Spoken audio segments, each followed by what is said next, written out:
वही ये है लेक्चर नंबर 20 ट्रिग्नोमेट्री का, और ये लास्ट लेक्चर है। इसमें आपके बुक के मिसलिनियस के भी सारे क्वेश्चन कंप्लीट हो जाएंगे। तो देखो, जैसा कि आपके सामने क्वेश्चन है, क्वेश्चन नंबर 6, इसका मैंने LHS लिख दिया और RHS में आपको लेके आना 10 6x। आपके यहाँ डिवाइड चल रहा है और डिवाइड के लिए हमें चाहिए फैक्टर फॉर्म। जब तक फैक्टर फॉर्म नहीं आती यानी गुणनखंड रूप, तब तक हम डिवाइड नहीं करते। तो उसके लिए एडिशन फॉर्म में तो फॉर्मूला बन रहा है sine C plus sine D, ऊपर इधर भी वही बन रहा है, और नीचे कोस सी प्लस कोस डी।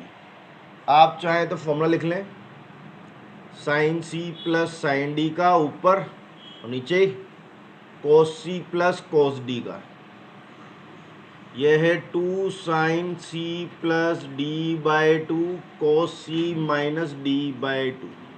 नीचे 2 cos C plus D by 2 और cos C minus D by 2। लगा डालो इसको, तो ये आ गया 2 sign 7x plus 5x by 2, फिर कोस 7x माइनस 5x बाय 2, पीछे ये 2 sine 9x plus 3x by 2 cos 9x minus 3x by 2।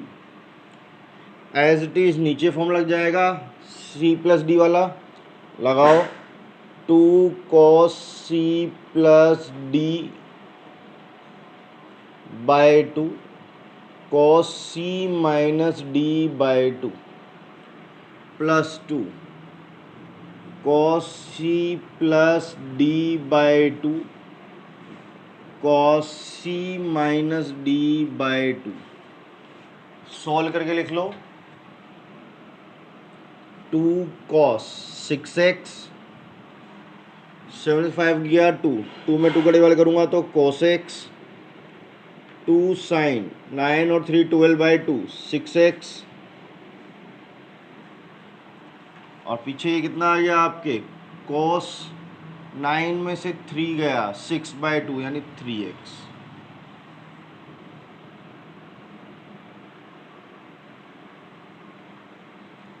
नीचे 2 cos 6x, यहाँ आपके आएगा cos x,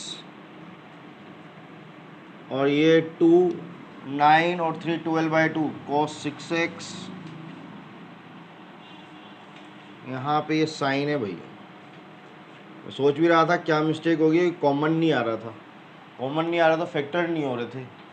तो जैसे यहाँ सेम आया तो मुझे लगा यहाँ मैंने गलती की, तो यहाँ साइन था cos 6x और cos 3x। अब देखो कॉमन आ रहा है, तो जब तक कॉमन नहीं आएंगे फैक्टर फॉर्म नहीं आएगी, क्योंकि प्लस आ रहा है, कौन सी फॉर्म है, एडिशन यानी योज्य रूप।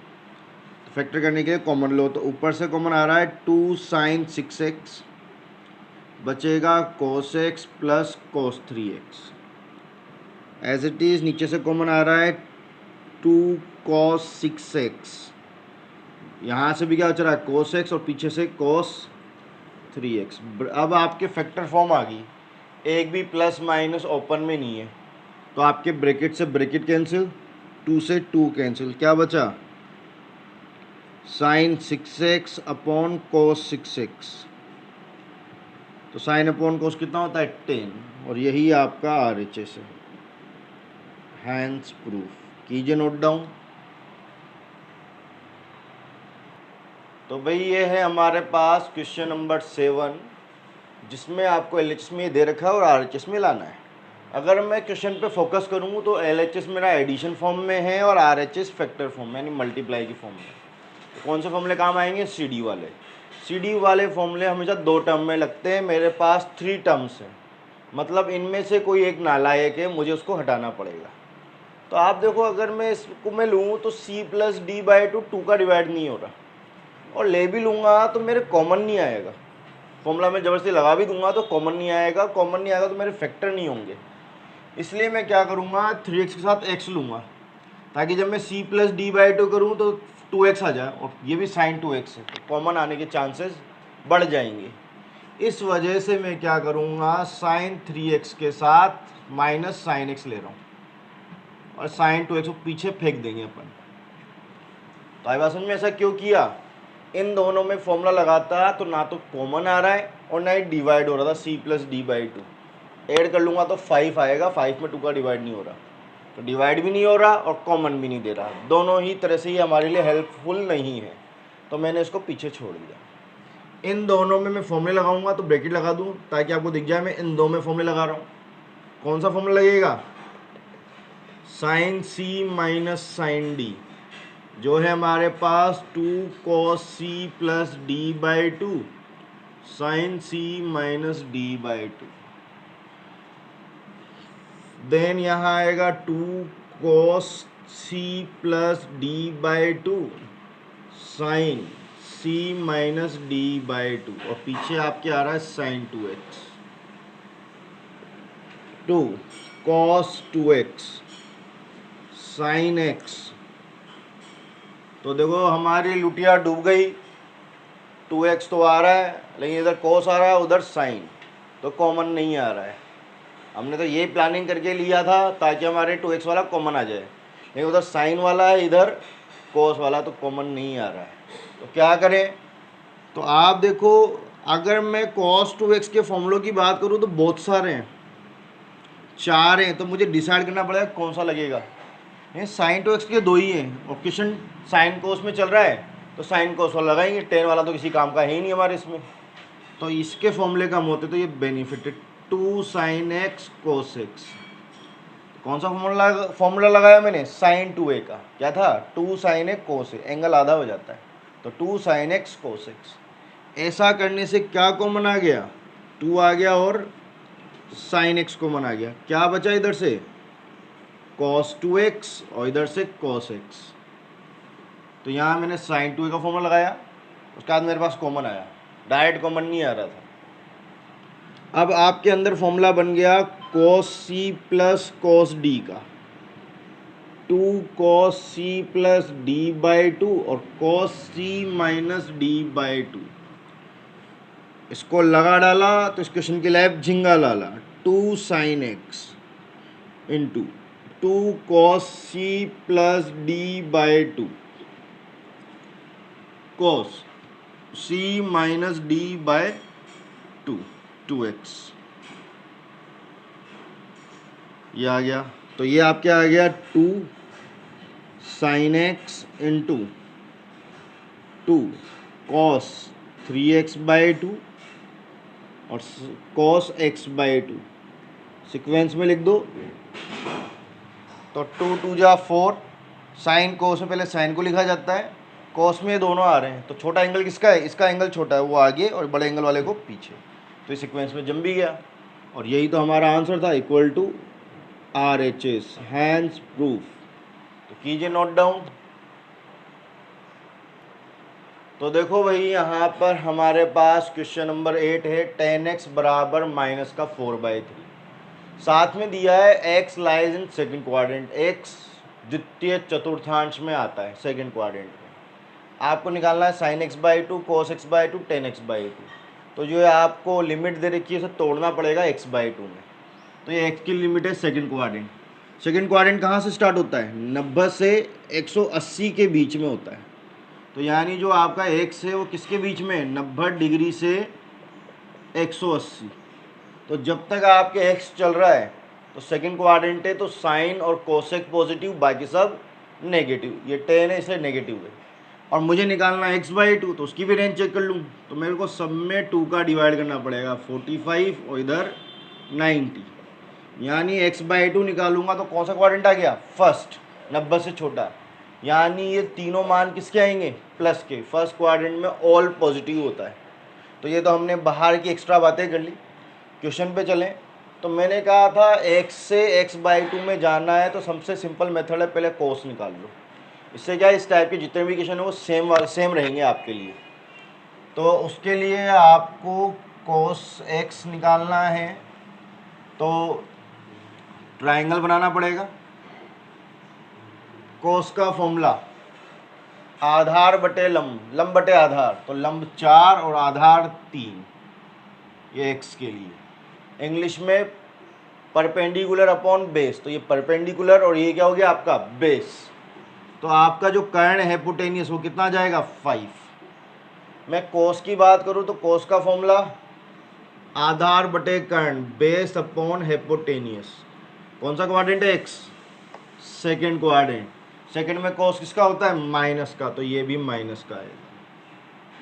ठीक, इसके बाद आपको एक ही फॉर्मूला लगाना है, तो मैं इसको कोस में चेंज कर दिया। Cos x is equal to 2 cos square x by 2 minus 1। इससे क्या है हम फटाफट x बाई 2 में कन्वर्ट हो जाते हैं। और भी तरीके हैं लेकिन उनमें टाइम ज़्यादा लगता है, कैलकुलेशन ज़्यादा आती है। अब इसमें करूँगा तो आप देखो इसकी वैल्यू तो माइनस का 3/5 2 cos square x by 2 minus 1। Minus 1 इधर आएगा तो +1, और ये आपके माइनस का 3/5 2 cos square x by 2। LCM low, 5 minus 3 2 cos square x by 2, तो ये 2/5 2 कोस स्क्वायर x बाई 2। 2 से ये 2 cancel, 1 cos x by 2 is equal to 1/5 plus minus. आप देखो प्लस का आएगा कि माइनस का, तो cos x बाई 2, तो x बाई 2 मैंने किस में निकाल लिया था फर्स्ट क्वाड्रेंट में। तो ये पहले ही काम करना है आपको लिमिट के लिए। वो जो लिमिट दे रखी है x की और मुझे निकालना है x बाई 2, तो मुझे x बाई 2 की लिमिट भी पता होनी चाहिए जो कितनी है 45 से 90, यानी फर्स्ट क्वाड्रेंट। तो ये प्लस का आएगा तो माइनस वाले को हम छोड़ देंगे, तो प्लस का 1 का अंडर रूट 1 और 5 का रूट 5। तो ये आपको आंसर दे रखा होगा, या फिर हो सकता है इसमें रेशनलाइजेशन कर रखा हो, तो उसके लिए आप क्या करेंगे, या तो यही आंसर हो सकता है, और रेशनलाइजेशन करेगा तो cos x by 2 is equal to 1/√5, √5 से ऊपर नीचे मल्टीप्लाई कर देंगे। यानी क्या है, हमारी कोशिश रहती है हमारे हर डिनोमिनेटर में अंडर रूट नहीं आए। तो जब जब डिनोमिनेटर में अंडर रूट यानी हर में अंडर रूट आ जाता है, उससे हटाने के लिए हम क्या करते हैं परिमेयकरण, रेशनलाइजेशन। तो इससे आपका फाइनल आंसर कितना आ गया, cos x बाई 2 √5/10 5 ये आएगा भाई। जब आप इसको 5 से √5 को √5 से मल्टीप्लाई करोगे तो 5 आ जाएगा। इसके बाद आपको क्या करना है, ट्राइंगल बना देना है, बाकी दो भी निकाल लेना है। तो ये x बाई 2 के लिए कर रहा हूँ, तो डायरेक्ट अपन ये कर लें ताकि परिमेयकरण वाली चीज़ें आ जाएं। तो बेस √5 और ये हाइपोटेनियस 5, आधार बटे कर्ण, तो आपको लंब निकालना है परपेंडिकुलर। तो इसका स्क्वायर 25, इसका 5 20 का मतलब 4 × 5 2√5, तो ये आ गया आपके 2√5।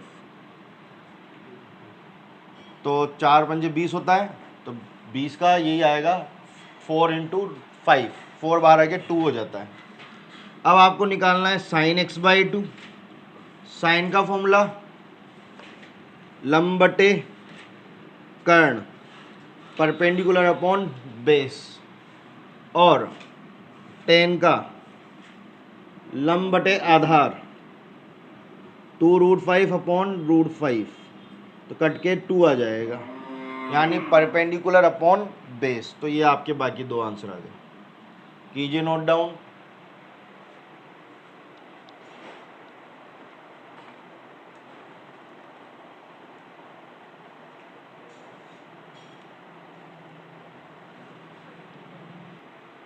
तो भाई क्वेश्चन नंबर 9 है, जहाँ cos x दिया हुआ है माइनस का 1/3 और आपको x दिया है सेकेंड क्वाड्रेंट में। आपको वही x बाई 2 निकालना है, साइन x बाई 2 निकालना है, cos x बाई 2 निकालना है, tan x बाई 2 निकालना है। तो आप इनमें सोचो ना, वो 3.2 की तरह सिंपल होंगे। वहाँ सिंपल क्यों थे, इधर भी x था तो हमें निकालने भी x वाले थे, जबकि यहाँ क्या लोचा कर दिया आपके मिसलिनियस में, x की जगह x बाई 2 में चेंज कर दिए। तो चेंज करने के लिए पहले रेंज लिखो उसकी, तो कहाँ से कहाँ तक है x, थर्ड क्वाड्रेंट, थर्ड है ना, थर्ड क्वाड्रेंट। तो थर्ड क्वाड्रेंट में आपके चालू होता है 180 से और कहाँ तक जाता है 270 तक जाता है। अगर मैं x/2 निकालना चाहूँ तो मुझे 2 का डिवाइड करना पड़ेगा 90 और ये 135। ये कौन सा क्वाड्रेंट है? Second quadrant. तो x/2 सेकंड क्वाड्रेंट में आता है और सेकंड में साइन प्लस का, बाकी ये माइनस की। बाकी तो आपके फॉर्मूले लगेंगे लाल बटे कक्का या फिर PBP HHB वाले। तो चलो आगे बढ़ते हैं। आप चाहें तो ट्राइंगल बना लें पहले x के लिए। तो कॉस का आधार बटे कर्ण बेस अपॉन हेपोटेनियस, तो आधार 1 और ये 3। अब आप लंब यानी परपेंडिकुलर निकालोगे तो आएगा √8, जिसका अंडर रूट आता है 2√2। तो आपके इसको करने की जरूरत क्या थी? मेरे को कोस दे रखा है तो हम डायरेक्ट भी कर सकते थे इसको। cos x = 2 cos square x/2। और ट्राइंगल कब बनाते थे? जब हमें कोस में चेंज करना हो। यहाँ तो क्वेश्चन खुद ही कोस में दे दिया तो हमें उसकी जरूरत नहीं पड़ेगी। डायरेक्ट वैल्यू रखो माइनस का 1/3 2 cos स्क्वायर x/2 -1, इधर आएगा तो +1 माइनस का 1/3 2 cos स्क्वायर x/2। एलसीएम लो, 2/3 2 cos स्क्वायर x/2। 2 से आपका ये 2 कैंसिल, 1 टाइम cos x/2 = ±1/√3। इसको इधर आगे क्या बन गया? Under root. चाहे तो आप पूरे पे लगा लें, बाद में बाहर निकाल लेंगे। cos x/2 = ±1/√3। तो cos x सेकेंड क्वाड्रेंट था तो किसका आएगा? माइनस का। तो आपको यहाँ प्लस वाले को छोड़ देना है। cos x/2 = -1/√3। तो यही आंसर दे रखा होगा या फिर इसका परिमेयकरण यानी रेशनलाइजेशन कर रखा होगा। तो अगर आप रेशनलाइजेशन करते हैं तो cos x/2 = -1/√3। तो आपको इसको √3 से मल्टीप्लाई और डिवाइड दोनों करना है। तो ये हो गया आपके -√3/3। अब आप इस ट्राइंगल बना लो आप, लेकिन अब किसके लिए? x/2 के लिए। कोस का आधार यानी बेस बटा कर्ण यानी हेपोटेनियस। तो जब मैं ये निकालूंगा तो 9 - 3 6 आएगा, 6, वो भी अंडर रूट में, √6। अब आपको निकालना है साइन x/2। क्योंकि सेकेंड क्वाड्रेंट है तो किसका आएगा? ये प्लस का आएगा। साइन का फॉर्मूला लंब बटे कर्ण परपेंडिकुलर अपॉन हेपोटेनियस। इसका परिमेयकरण नहीं करना भाई। परिमेयकरण कब होता है? रेशनलाइजेशन जब आपके हर डिनोमिनेटर में अंडर रूट आए। अब नीचे अंडर रूट नहीं आ रहा, ऊपर आ सकता है, बस नीचे नहीं आना चाहिए। ऐसे ही कोस आ चुका है तो क्या निकालना है? tan x/2। क्या फॉर्मूला? लंब बटे आधार परपेंडिकुलर अपॉन बेस, और वो भी किसका आएगा? माइनस का। लंब परपेंडिकुलर अपॉन आधार यानी बेस। देखो अंडर रूट आ गया नीचे, तो नीचे वाले का रेशनलाइजेशन होता है √3 से मल्टीप्लाई और डिवाइड। तो माइनस अंडर रूट से मल्टीप्लाई हो जाता है तो 6 3 जा 18, और ये कितना हो जाएगा आपके 3 √3 का स्क्वायर, और ये 9 2 जा 18 होता है। तो 9 बाहर आके कितना बनेगा?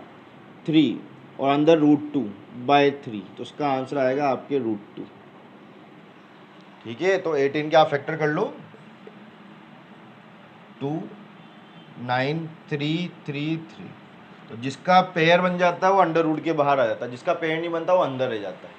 तो फाइनल आंसर कितना आएगा इसका? √2। कीजिए नोट डाउन। और आपके यहाँ आगे माइनस चल रहा था, उसे लगाना ना भूलें। तो भाई ये क्वेश्चन नंबर 10 है, जो हमारे लास्ट क्वेश्चन है इस एक्सरसाइज का। इसमें x belongs to second quadrant दिया हुआ है, यानी x 90 से 180 के बीच में होगा। ये क्यों लिख रहे हैं अपन? क्योंकि आपको x/2 में निकालना है, तो हमें 2 का डिवाइड और करना पड़ेगा, इसलिए पहले इसकी वैल्यू दिखा रहे हैं अपन। तो जैसे 2 का डिवाइड करोगे तो ये x/2 हो जाएगा, आगे आपके हो जाएगा 45 45, और पीछे हो जाएगा आपके 90 डिग्री। तो उम्मीद करता हूँ आपको इतनी बात समझ में आई होगी। अब आप क्या करेंगे? साइन है तो पहले तो उसको कोस में चेंज कर लो आप, और सेकंड क्वाड्रेंट है, सेकंड क्वाड्रेंट में साइन तो प्लस का होता है लेकिन कोस किसका होता है, माइनस का। ट्राइंगल बना लो, ये आपके साइन है यानी लंब बटे कर्ण, परपेंडिकुलर अपॉन हिपोटेनियस। अब यहाँ करूँगा तो इसका स्क्वायर कितना हो गया 16 माइनस 1 15, तो इसका आएगा √15 ये x वाले के लिए। तो कोस का फॉर्मूला आधार बटे कर्ण, बेस अपॉन हिपोटेनियस, ये आ गया। तो हमारे पास फॉर्मूला क्या है, cos x is equal to 2 cos square x by 2 -1। तो इसकी वैल्यू माइनस का √15/4 2 कोस स्क्वायर x बाई 2, और -1 इधर आके क्या हो जाएगा आपके +1। तो अगली लाइन में लेंगे 1 माइनस का √15/4 2 कोस स्क्वायर x बाई 2। तो यहाँ आपके एलसीएम आ रहा है 4 minus √15 divide by 4 2 cos square x by 2। इस बार 2 से कुछ कैंसिल नहीं हो रहा, तो 2 का डिवाइड कर दो तो लाके, तो cos square x by 2 is equal to 4 minus √15/8। तो जब ये स्क्वायर उधर जाएगा तो क्या बनेगा, कोस x बाई 2 अंडर रूट में 4 माइनस √15/8। तो ये बनेगा, ऊपर का तो एडिशन फॉर्म है, एडिशन फॉर्म में हम अंडर रूट के बाहर नहीं आ सकते, तो ऊपर वाला तो अंडर रूट में रहेगा। 8 सिंगल है वो अंडर रूट के बाहर आ सकता है, वो बनेगा 2√2। और जैसा कि मैंने आपको बताया नीचे अंडर रूट नहीं आता तो क्या करते हैं हम, परिमेयकरण, रेशनलाइजेशन। तो रेशनलाइजेशन करने के लिए आप क्या करोगे, इसको √2 से मल्टीप्लाई भी करोगे और डिवाइड भी करोगे। तो नीचे तो आपकी कितना आ गया, √2 2 2 जा 4। और मैंने आपको थोड़ी देर पहले भी बताया था अंडर रूट से मल्टीप्लाई हो जाता है और एक ही अंडर रूट में आ जाता है। तो जब इसको मल्टीप्लाई करूँगा तो 4 2 जा 8, और इससे मल्टीप्लाई करूँगा तो 2√15, बाहर नहीं आ पाएगा भाई, ठीक है, 2√15, और ये मेन अंडर रूट एक साथ आ गया। तो ये आपका कोस x बाई 2 आ गया, और ये सब प्लस के आएंगे भाई, क्योंकि x बाई 2 कौन से क्वाड्रेंट में, फर्स्ट, इसलिए देखो मैं कहीं प्लस माइनस नहीं लगा रहा, सब प्लस के ही चल रहे हैं। अब आपको क्या चाहिए, ऐसे ही ट्राइंगल बना लो पहले तो आप, किसके लिए, x बाई 2 के लिए। तो आपके कोस का है आधार बेस 8 माइनस 2√15, और कर्ण हाइपोटेनस आ गया 4। आपको इसको निकालना है। तो लंब का स्क्वायर, लंब यानी परपेंडिकुलर का स्क्वायर, इज इक्वल टू कर्ण का स्क्वायर माइनस इसका स्क्वायर, 8 माइनस 2√15 का स्क्वायर। तो स्क्वायर से अंडर रूट कैंसिल, ये हो गया 16 माइनस 8, और ये माइनस जब इससे मल्टीप्लाई होगा तो प्लस का 2√15, तो 8 प्लस 2√15, तो ये आ गया 8 प्लस 2√15। तो उम्मीद करता हूँ आपको बात समझ आई होगी। तो ये मैंने कैलकुलेशन करके दिखा दी। अब आपको क्या निकालने थे, एक तो निकालना है sine x by 2। Formula first quadrant है, सब प्लस के आएंगे।